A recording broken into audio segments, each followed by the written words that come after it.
santo, santo, santo. Aún cuando la adversidad es grande, mi alma te alaba, Señor. Aún cuando en la desesperanza la fe se quiebra, mi alma te alaba, Señor. Aún en la escasez, mi alma te alaba.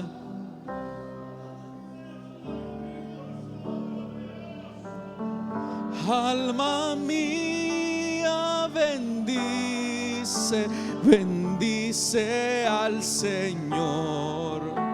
Su nombre santo es.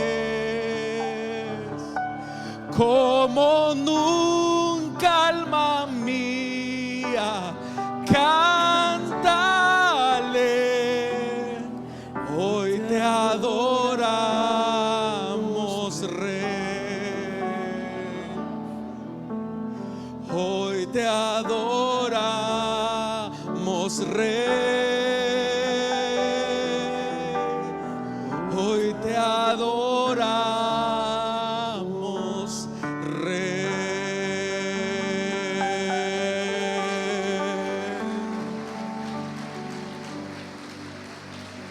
No se canse de aplaudir. No se canse de alabar.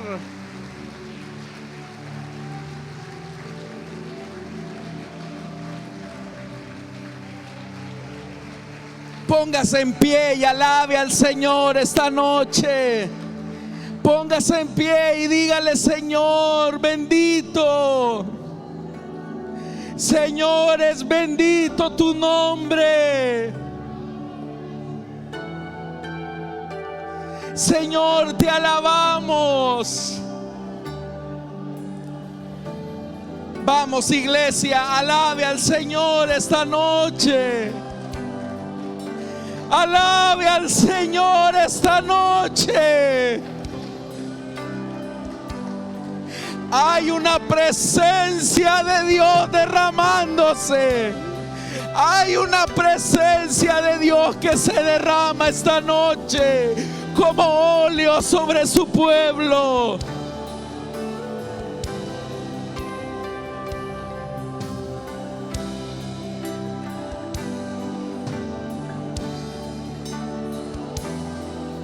Esto sube como incienso a la presencia de Dios.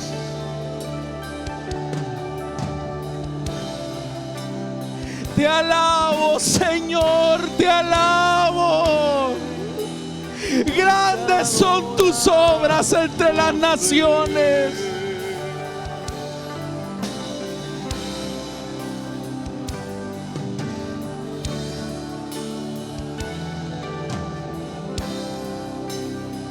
Te alabo, Señor, te alabo. Eres santo.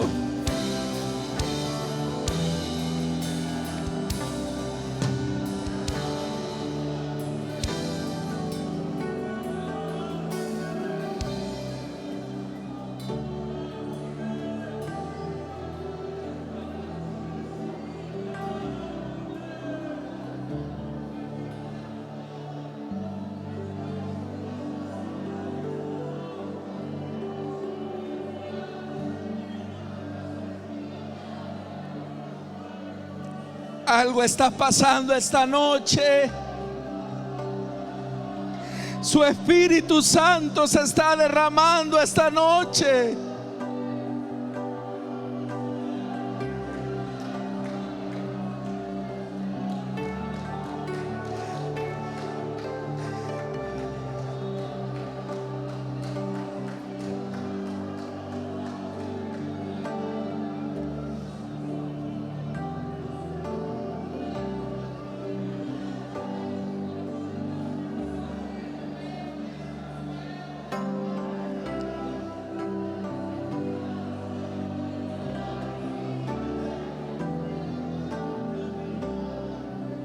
Tú eres nuestro deleite, Señor. Tú eres nuestro deleite. Fuera de ti no queremos nada, Señor. Fuera de ti no queremos nada. Solo te queremos a ti, Señor, solo a ti.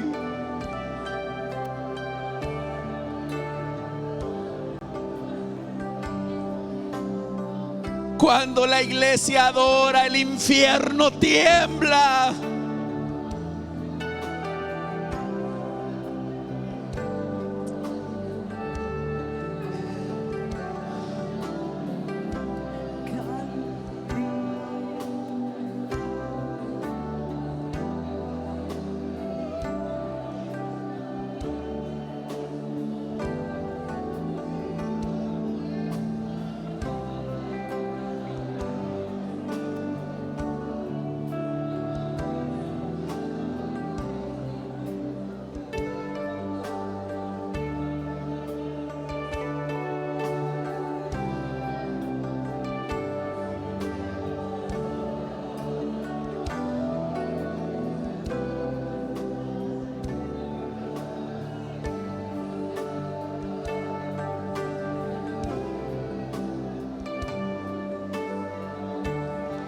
Te alabamos, Señor.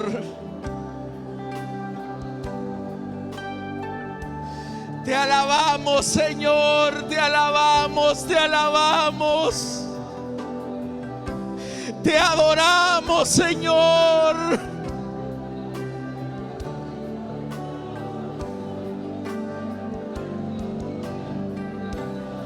Te adoramos, te adoramos.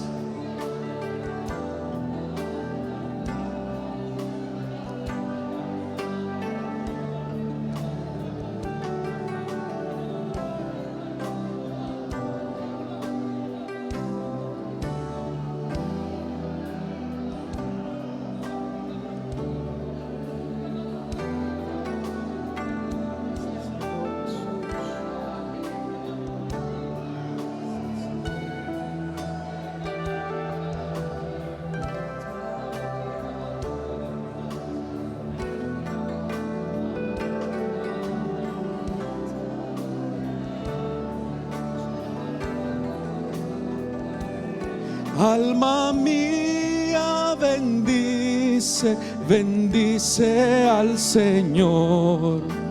Su nombre santo es. Como nunca, alma mía, cántale. Hoy te adoramos, Rey. Hoy te adoramos, Rey. Hoy te adoramos,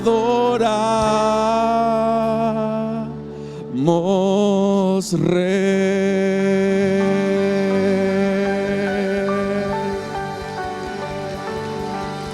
Si son para Él, déselas fuerte.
das el privilegio de estar delante de ti. Nosotros somos los privilegiados, Señor. Esta noche yo quiero pedirte, pon la palabra en mi boca, Señor. Que tu pueblo pueda ser edificado esta noche. Alineo mi corazón y mis sentidos a tu espíritu, para que puedas derramar bendición esta noche sobre tu pueblo. Aparta todo obstáculo, Señor, todo impedimento. Quítalo, Señor, esta noche. Reprendemos toda obra del diablo esta noche. Reprendemos toda obra de Satán en los corazones esta noche. Tú vas a dar libertad al cautivo, sanar al enfermo, fortalecer al débil. Por la obra de tu espíritu y de tu palabra. En Cristo Jesús. En Cristo Jesús. Amén. Y amén. Démosle fuerte esa ofrenda de palmas a nuestro Dios, hermanos.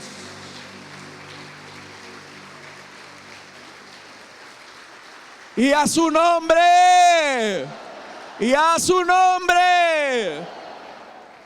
Aleluya. Vamos a abrir la Biblia en el libro de Apocalipsis, capítulo 11. Apocalipsis capítulo 11, versículo 7. La palabra de Dios nos dice, Apocalipsis 11, versículo 7 en adelante: ahora bien, cuando hayan terminado de dar su testimonio, la bestia que sube del abismo les hará la guerra, los vencerá y los matará. Sus cadáveres quedarán tendidos en la plaza de la gran ciudad, llamada en sentido figurado Sodoma y Egipto, donde también fue crucificado su Señor. Y gente de todo pueblo y tribu, lengua y nación contemplará sus cadáveres por 3 días y medio, y no permitirá que se les dé sepultura. Los habitantes de la tierra se alegrarán de su muerte y harán fiesta e intercambiarán regalos, porque estos 2 profetas les estaban haciendo la vida imposible. Pasados los 3 días y medio, entró en ellos un aliento de vida enviado por Dios, y se pusieron de pie, y quienes los observaban quedaron sobrecogidos de terror. Entonces los 2 testigos oyeron una potente voz del cielo que les decía: suban acá.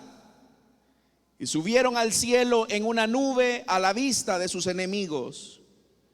En ese mismo instante se produjo un violento terremoto y se derrumbó la 10ª parte de la ciudad.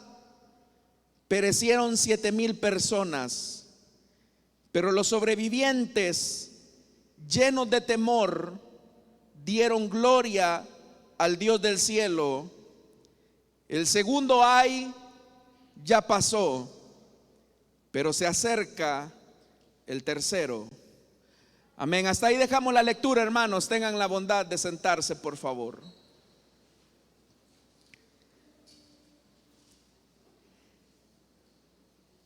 Hermanos, en la continuación de este estudio que estamos desarrollando en el libro de Apocalipsis,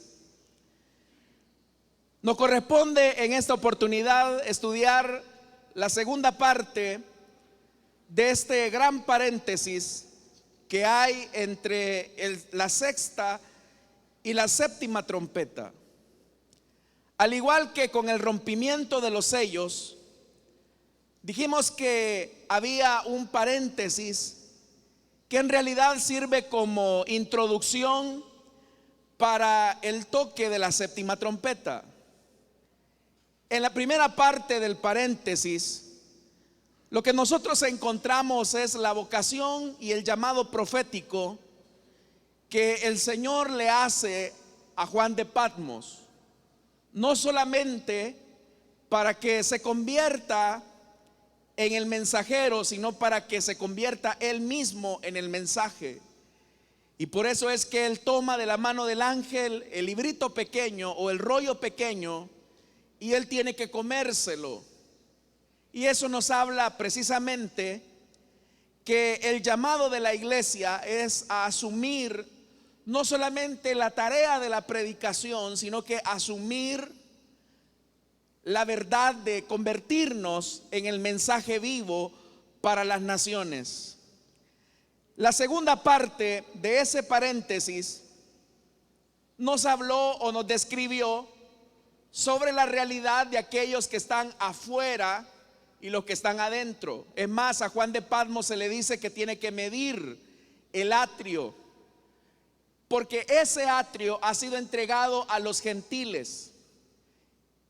Y lo que ahora el Señor le ha dicho es que mida el lugar santo o el lugar santísimo, porque el lugar santísimo es donde están los adoradores, es decir, los que Dios reconoce como su pueblo, como su propiedad. Y es ahí donde veíamos que hay una separación entre los que están afuera y los que están adentro. Luego también, inmediatamente el Señor habla acerca de los dos testigos. Y la razón de por qué son dos testigos es porque la ley dice que en boca de dos o más testigos consta toda palabra. Durante ese periodo que se conoce entonces como un periodo de tribulación, de agitación, en el que se nos ha descrito claramente su periodo de tiempo, que son 3 años y medio, la Biblia dice que estos testigos tienen el poder para cerrar el cielo, tienen también el poder y la autoridad para profetizar, para convertir las aguas en sangre y así azotar a la tierra como un castigo, especialmente por la dureza del corazón de los hombres al mensaje de la palabra. Ahora en el versículo 7, que es donde hemos comenzado la lectura, usted puede notar que dice: ahora bien, cuando hayan terminado de dar su testimonio, la bestia que sube del abismo les hará la guerra, los vencerá y los matará. Note que es importante que la misión que le ha encomendado a estos dos testigos tiene un límite de tiempo.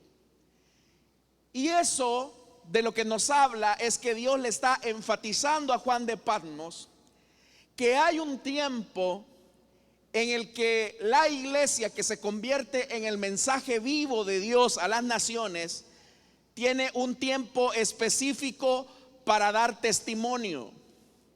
Pero uno creería que después de esa tarea cumplida, lo que va a ocurrir es un tiempo de visitación de Dios, de avivamiento de Dios. Pero usted va a notar acá en el versículo 7 que estos dos hombres, quienes han dado testimonio, ojo, no dice que han predicado, dice que han dado testimonio. Y el dar testimonio habla de que ellos asumen no solo el mensaje, sino que se convierten en el mensaje vivo de Dios para las naciones. En ese versículo 7, por primera vez se menciona a la bestia. Es la primera vez que aparece en el libro de Apocalipsis y se dice que es una bestia que sube del abismo, pero que dice claramente que les hará la guerra, los va a vencer y los va a terminar matando. Significa que cuando una iglesia o un profeta asume el mensaje hasta las últimas consecuencias, debe de esperar la oposición del diablo, debe de esperar el ataque del enemigo. Cuando una persona asume ese compromiso, no solamente de predicar, sino de vivir el mensaje de la palabra, ha de sufrir ataques, ha de sufrir momentos difíciles de persecución, Porque es a través del dolor y del sufrimiento del testimonio de la palabra que Dios finalmente cumple sus planes y sus propósitos. Nosotros muchas veces, hermanos, tenemos la idea equivocada de que si somos cristianos estamos libres de peligro, las cosas nos van a salir bien, y de hecho que tenemos una idea bastante triunfalista acerca de la fe y acerca del evangelio.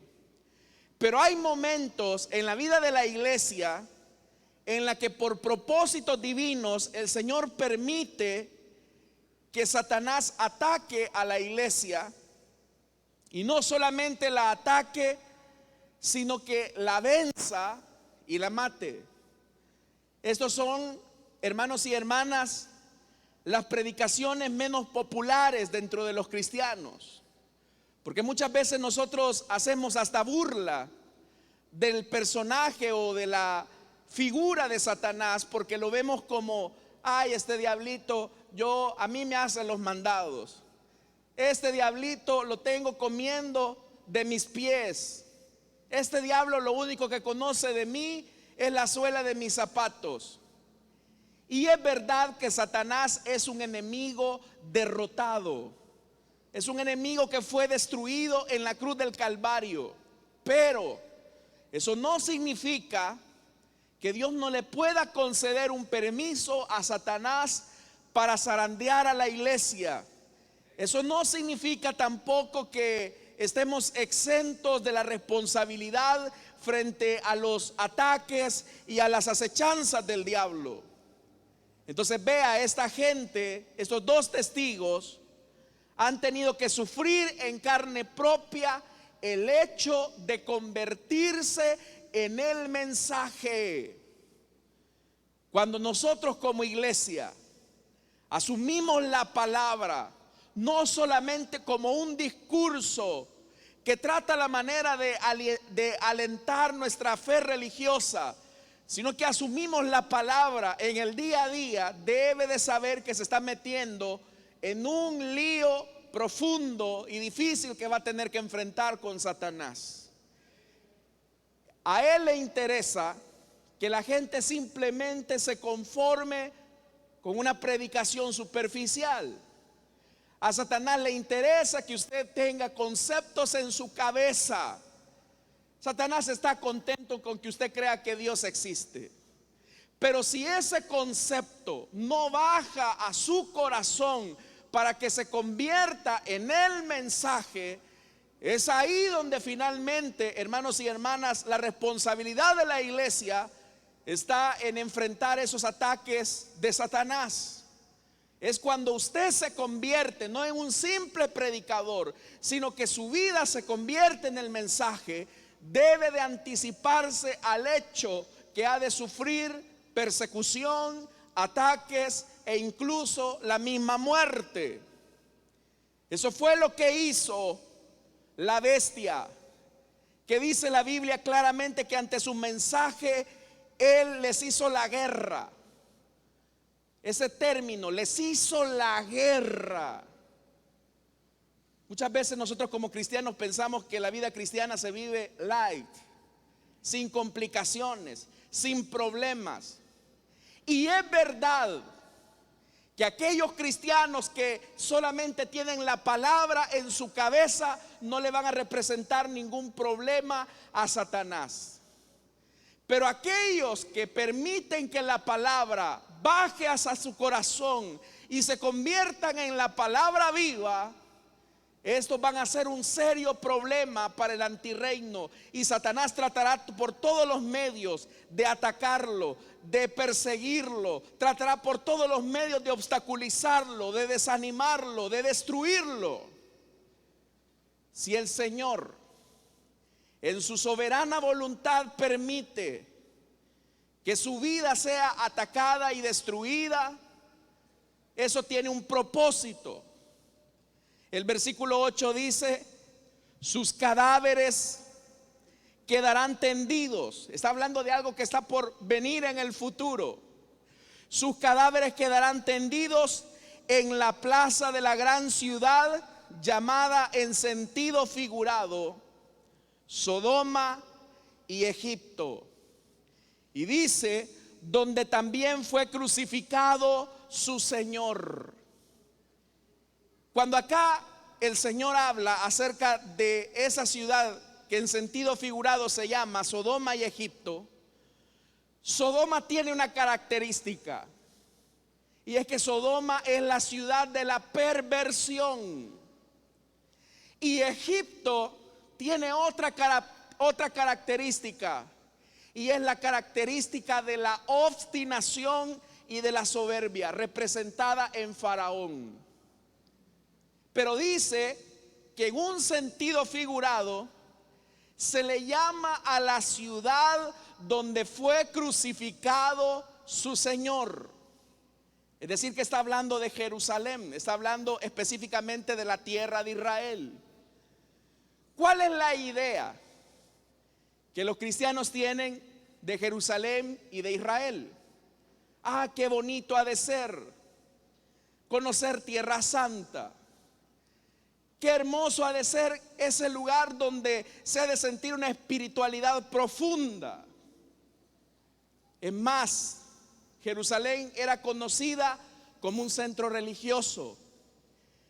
Pero de ellos, el Señor dice que son Sodoma y son Egipto.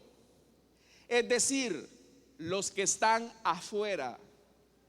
Entonces vea que la percepción que Dios tiene de su pueblo o de las personas es distinta a la que nosotros podemos tener. Usted recordará que cuando Jesús iba de camino a Jerusalén, los discípulos se sorprendieron por la edificación del templo. Ellos decían, qué belleza de templo. Esta es la representación de la espiritualidad de la nación. Y seguramente los discípulos querían impresionar al Señor y decirle, mira Señor, cómo te ama esta gente que te ha edificado este gran templo. Pero la respuesta de Jesús a la admiración de sus discípulos fue, de cierto les digo que no va a quedar piedra sobre piedra que no sea removida. Porque lo que nosotros apreciamos como espiritual a veces nos puede dar una mala percepción y hacer un juicio equivocado acerca de lo que vemos.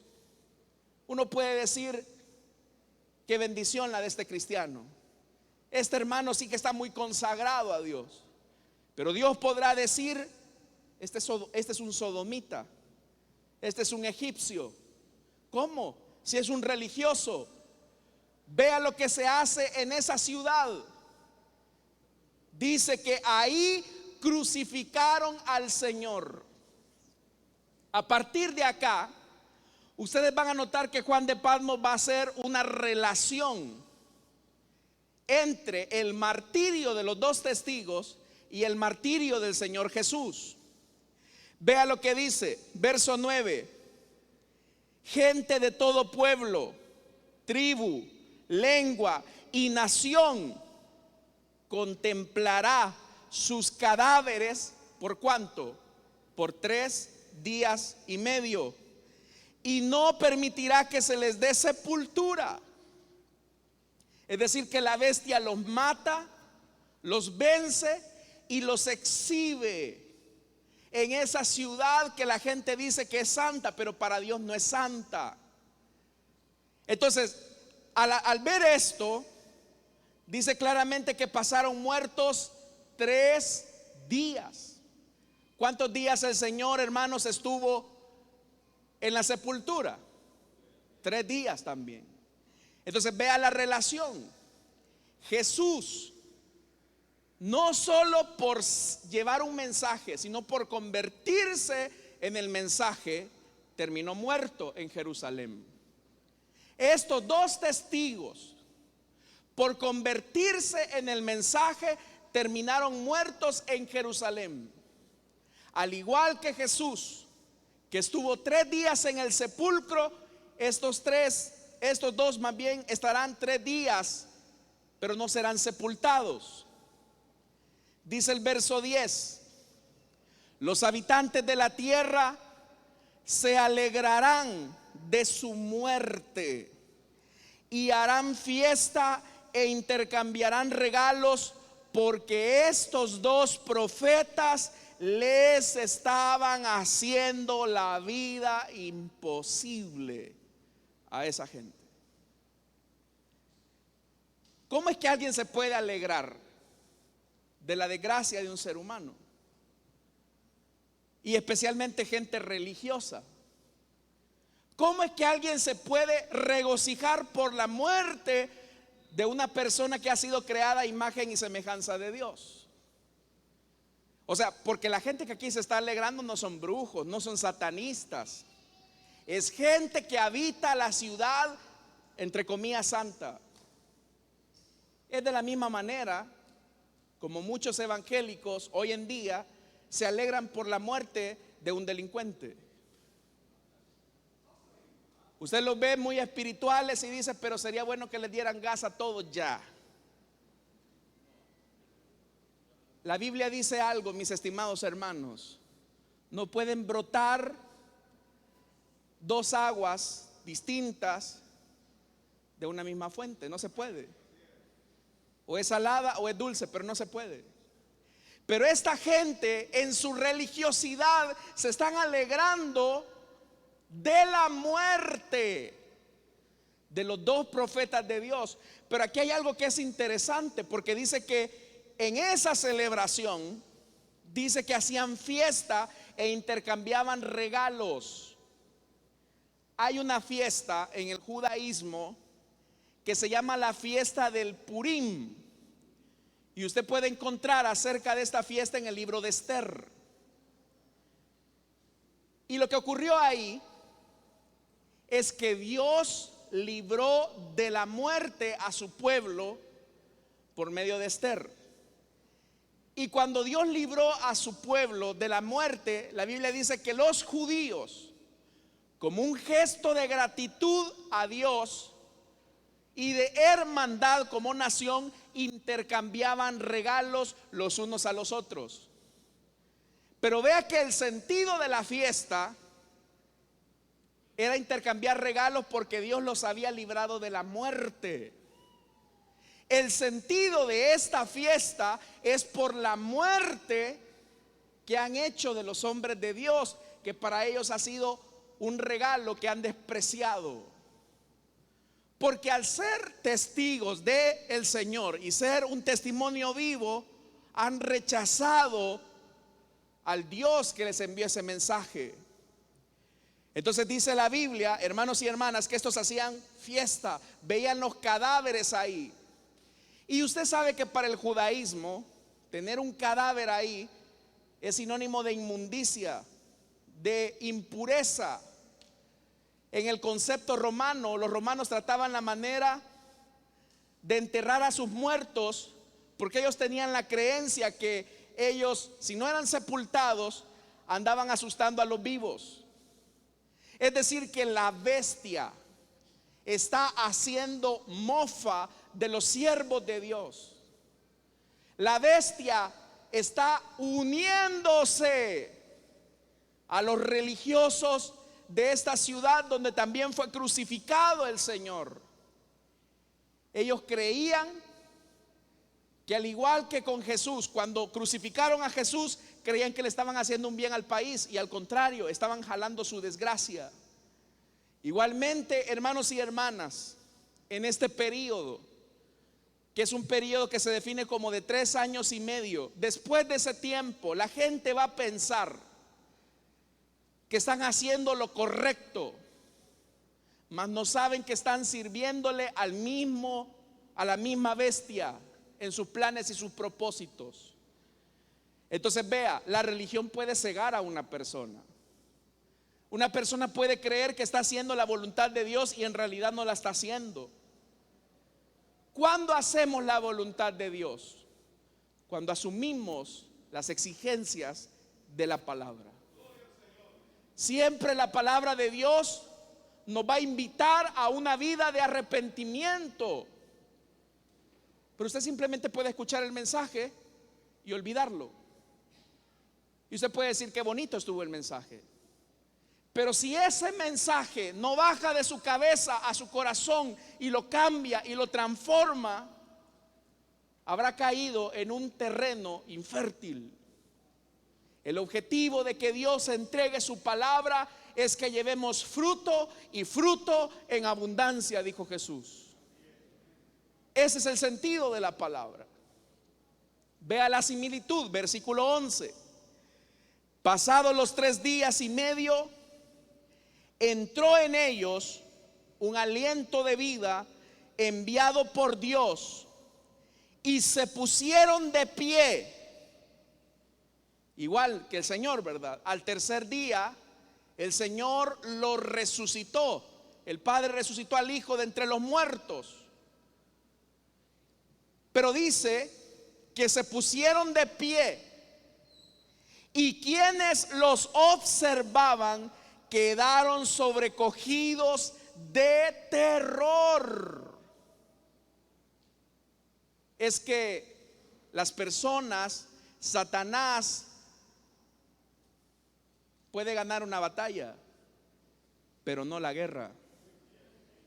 Satanás puede asesinar a los cristianos, puede destruir a los creyentes, pero eso no significa una victoria absoluta. Hoy en día, hermanos y hermanas, cada 6 minutos son martirizados los cristianos en diferentes partes del mundo.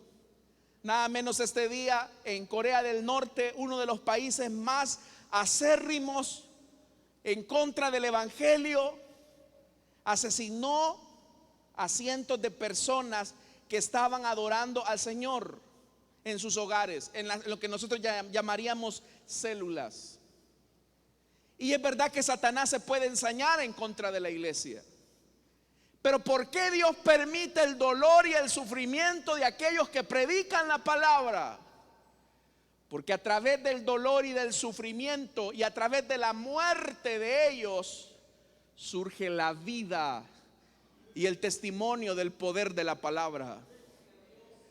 Podrán silenciar a un hombre, podrán callar a un testigo de Jesucristo, pero jamás podrán silenciar la verdad profunda y eterna de la palabra de Dios. Esta volverá a aparecer, a incomodar a los hombres.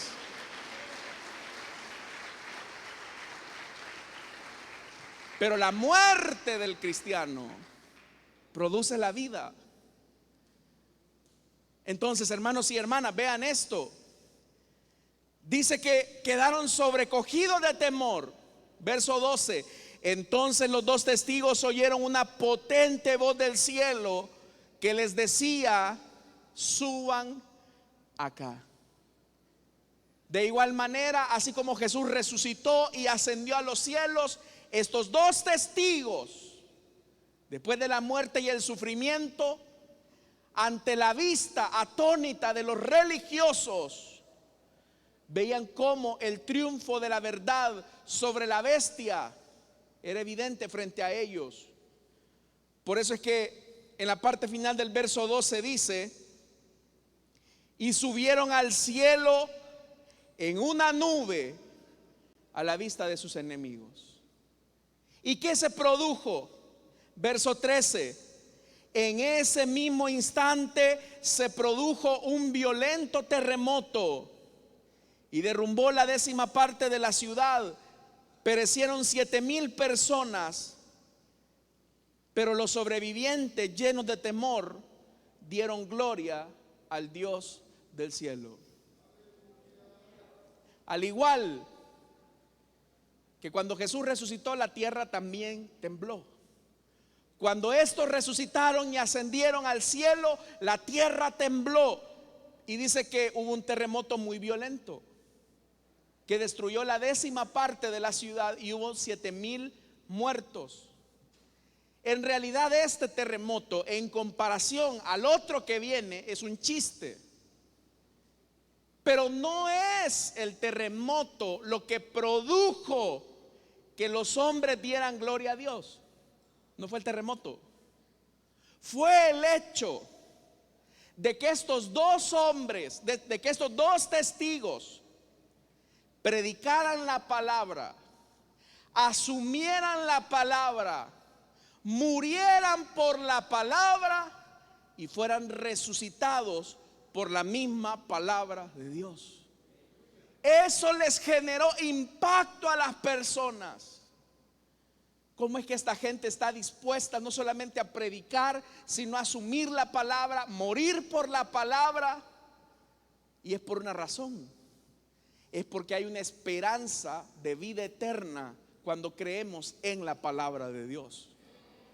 Entonces, lo que generó que esta gente diera gloria a Dios no fue el terremoto. No fue el terremoto, fue el testimonio de los dos testigos. Pero ese testimonio, ya lo dije, no fue con una predicación, fue con su vida. Si hay algo que puede estremecer a una persona, a una comunidad, a un país, es cuando la iglesia vive lo que predica.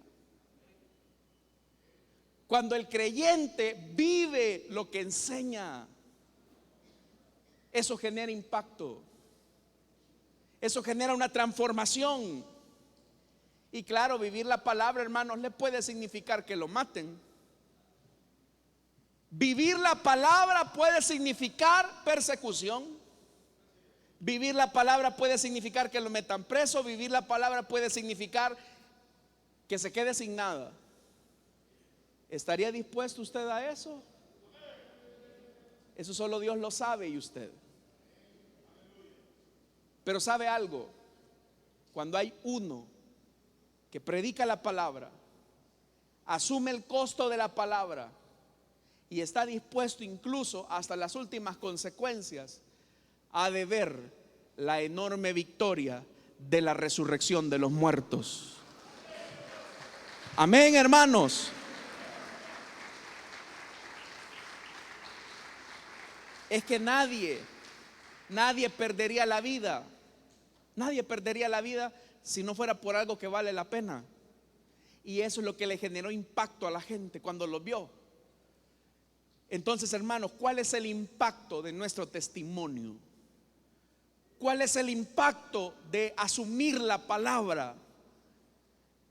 Cuando el mundo dice, cristianos como este me gustan, el evangelio se ha convertido en el folclore de la gente. Ya es una religión folclorizada, como el día de la cruz, como el día de los farolitos. Es simplemente una religión barata de los que están afuera. Pero cuando los que estamos adentro asumimos la palabra hasta las últimas consecuencias, podrá venir persecución, podrá venir, hermanos, tempestades. Le podrán quitar y despojar de todo, incluso la misma vida se la podrán quitar. Pero por el poder de la palabra, los que creen en Cristo, aunque estén muertos, vivirán. Amén.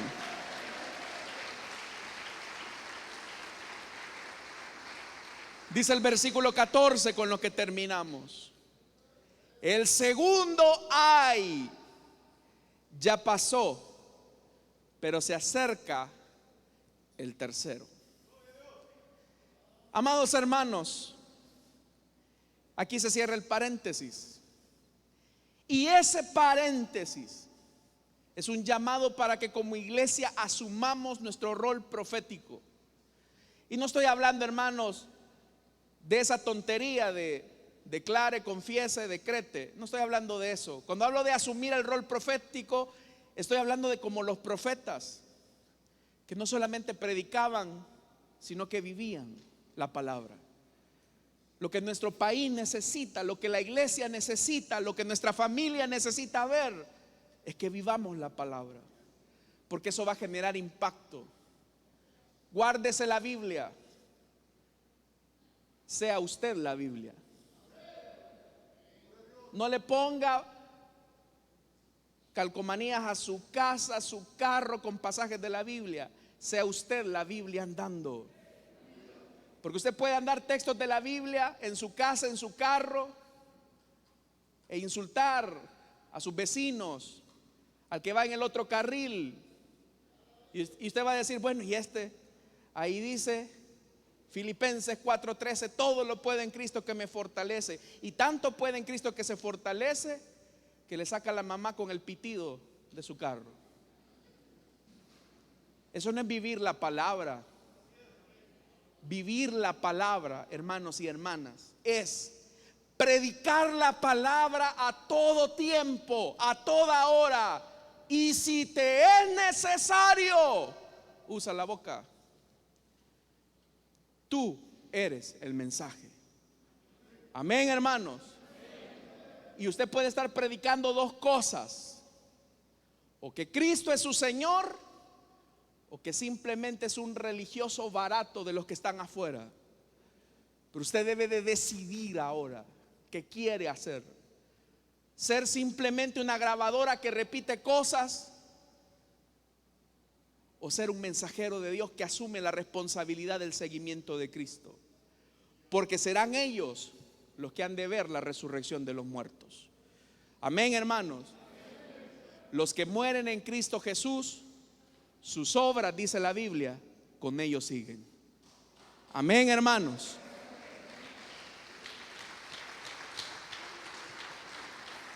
Vamos a orar. Vamos a cerrar nuestros ojos.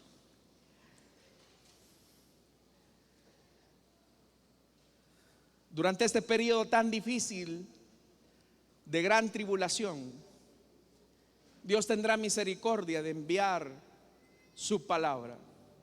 Pero el costo de la palabra significará la muerte. Pero eso no es una realidad que solamente se puede dar en el futuro, es una realidad presente para el pueblo de Dios. Hay cristianos en estos momentos que están siendo muertos por la causa del evangelio. No solamente se conforman con predicar, viven la palabra y la llevan hasta las últimas consecuencias. Son ellos los mártires de Jesucristo. En un país tan tranquilo como el nuestro, podemos acomodar nuestra fe a nuestra religiosidad y simplemente repetir lo que hemos escuchado por años. Pero ha llegado el momento que como iglesia asumamos el desafío de vivir la palabra. Y eso solamente se produce cuando nacemos de nuevo, cuando reconocemos a Jesucristo como nuestro Señor. Si esta noche hay alguien que desea entregarle su vida a Cristo o desea reconciliarse, puede ponerse en pie y vamos a orar por usted. No tengo mucho tiempo porque ya nos avanzó la hora. Pero si esta noche hay alguien que desea entregarle su vida a Cristo o desea reconciliarse, póngase en pie y camine hacia el frente. Vamos a orar por usted. No basta simplemente con que usted escuche la palabra, debe de vivir la palabra. No basta, estimado hermano y hermana, con que nos vean con una Biblia debajo del brazo. Debemos de ser la Biblia andando. No basta con que nos identifiquemos con el evangelio colocando stickers en la puerta de nuestras casas, cuando dentro de nuestros hogares vivimos un infierno y somos un escándalo para la gente. No basta con que tengamos tiempo de estar en la iglesia y el evangelio no haya echado raíces en el corazón. No basta. Podremos tener todos los privilegios que querramos, pero necesitamos vivir la palabra. Así que esta noche, si hay alguien que desea entregarle su vida a Cristo o desea reconciliarse, póngase en pie. Termino ya. Haga un examen. ¿He vivido la palabra? ¿Estoy viviendo la palabra? ¿Habrá alguien? Termino, porque el tiempo me avanzó. Pero vamos a orar entonces. Que Dios nos ayude, hermanos, a vivir la palabra. Y que estemos dispuestos incluso a dar nuestra vida, si fuera necesario, por nuestras convicciones.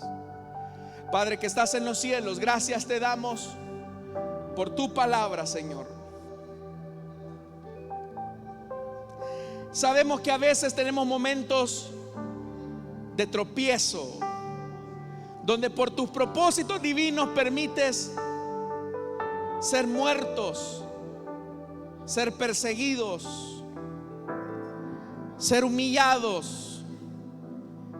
Pero de ese polvo y de la humillación, aún del polvo de la muerte, Tu poder es capaz de resucitarnos a la vida gloriosa que solamente tienes en Jesucristo. Bendice a tu pueblo, Señor, para que vivamos la palabra, no solamente para que la repitamos, sino para que la vivamos. Es nuestro llamado.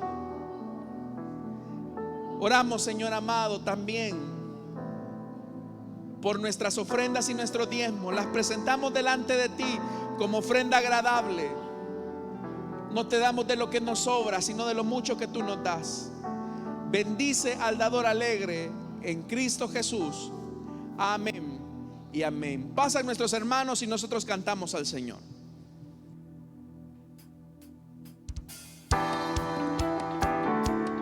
Vamos con nuestras palmas.